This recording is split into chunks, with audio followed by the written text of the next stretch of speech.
Hello friends, welcome to Sunwin kitchen. இன்றைக்கி நம்ம கிச்சனில் ஹெல்த்தியான ஒரு பிரேக்ஃபாஸ்ட் ரெசிபி தான் பார்க்க போகிறோம்.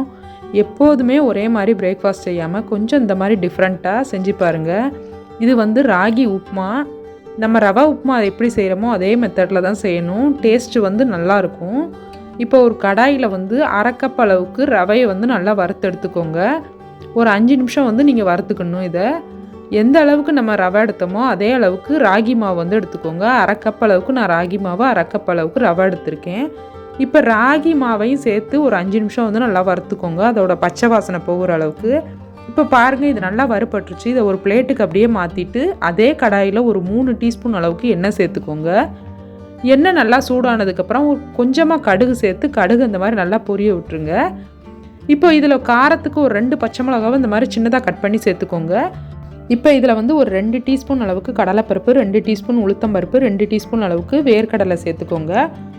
1/4 டீஸ்பூன் அளவுக்கு பெருங்காயம் சேர்த்துக்கோங்க. இது எல்லாமே சேர்த்து ஒரு 2 நிமிஷம் வந்து நல்லா வறுத்துக்கோங்க. இது எல்லாமே நல்லா வறுபட்டதுக்கப்புறம் இதில் கொஞ்சமாக கருவேப்பிலை சேர்த்துக்கோங்க.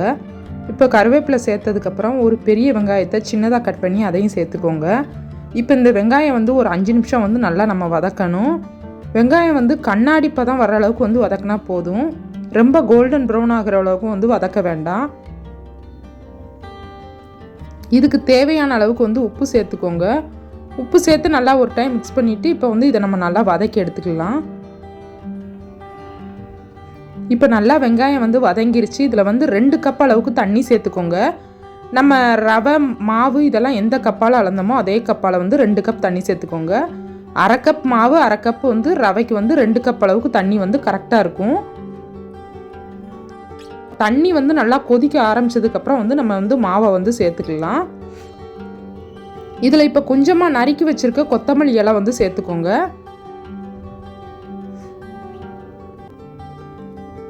இப்போ தண்ணி நல்லா கொதிக்க ஆரம்பிச்சிருச்சு. இதை ஒரு டைம் மிக்ஸ் பண்ணிவிட்டு நம்ம வறுத்து வச்சுருக்க ரவையையும் மாவையும் வந்து இதில் அப்படியே சேர்த்துடணும். சேர்த்து இதை வந்து கைவிடாமல் வந்து கிளறிக்கிட்டே இருங்க. கட்டிகள் எதுவுமே இல்லாமல் நல்லா இந்த மாதிரி மிக்ஸ் பண்ணிக்கிட்டே இருங்க. கொஞ்ச நேரத்துலேயே வந்து இது வந்து நல்லா கெட்டியாக ஆரம்பிச்சிரும். நல்லா ரவை மாவு எல்லாமே வெந்து வர்ற அளவுக்கு நல்லா இந்த மாதிரி அடுப்பை லோ ஃப்ளேமில் வச்சுட்டு நல்லா மிக்ஸ் பண்ணிக்கிட்டே இருங்க. இப்போ கட்டி எதுவுமே சேரலை, நல்லா வந்து மிக்ஸ் ஆகிருக்கு. நல்லா வேகணும். இது வந்து இப்போ ஒன்று போல் அந்த கடாயில் வந்து ஒட்டாமல் வர்ற அளவுக்கு நல்லா இந்த மாதிரி மிக்ஸ் பண்ணி விட்டுக்கிட்டே இருங்க. கைவிடாமல் வந்து நீங்கள் மிக்ஸ் பண்ணணும். பாருங்கள், கெட்டி ஆகிருக்கு. இப்போ இன்னும் கொஞ்சம் கெட்டி ஆகிற அளவுக்கு நம்ம இந்த மாதிரி மிக்ஸ் பண்ணிக்கிட்டே இருப்போம். இது வந்து ஒரு ஹெல்த்தியான பிரேக்ஃபாஸ்ட்டு, கொஞ்சம் டிஃப்ரெண்ட்டான டேஸ்ட்டில் நல்லாயிருக்கும். எப்பயுமே நம்ம ரவா உப்புமா சாப்பிட்டு போர் அடிக்குது அப்படின்னா இந்த மாதிரி நீங்கள் வந்து ட்ரை பண்ணி பார்க்கலாம். கண்டிப்பாக ரவா உப்புமா வேண்டான்னு சொல்கிறவங்க இந்த மாதிரி உப்புமா செஞ்சு கொடுக்கும்போது நல்லா விரும்பி சாப்பிடுவாங்க. பாருங்கள், இப்போ சூப்பராக ரெடி ஆயிடுச்சு. இதை வந்து அப்படியே நம்ம மூடி போட்டு ஒரு 10 நிமிஷம் கழித்து எடுத்து பரிமாறணும் அப்படின்னா சூப்பரான ராகி ரவா உப்புமா வந்து ரெடி ஆயிடுச்சு. இந்த ரெசிபியை வந்து நீங்கள் சும்மா சாப்பிடும்போதே நல்லா டேஸ்ட்டாக இருக்கும். நம்ம கடலைப்பருப்பு, நிலக்கடலை எல்லாம் சேர்த்ததுனால நல்லா சாப்பிடும்போது நல்லா டேஸ்ட்டாக இருக்கும்.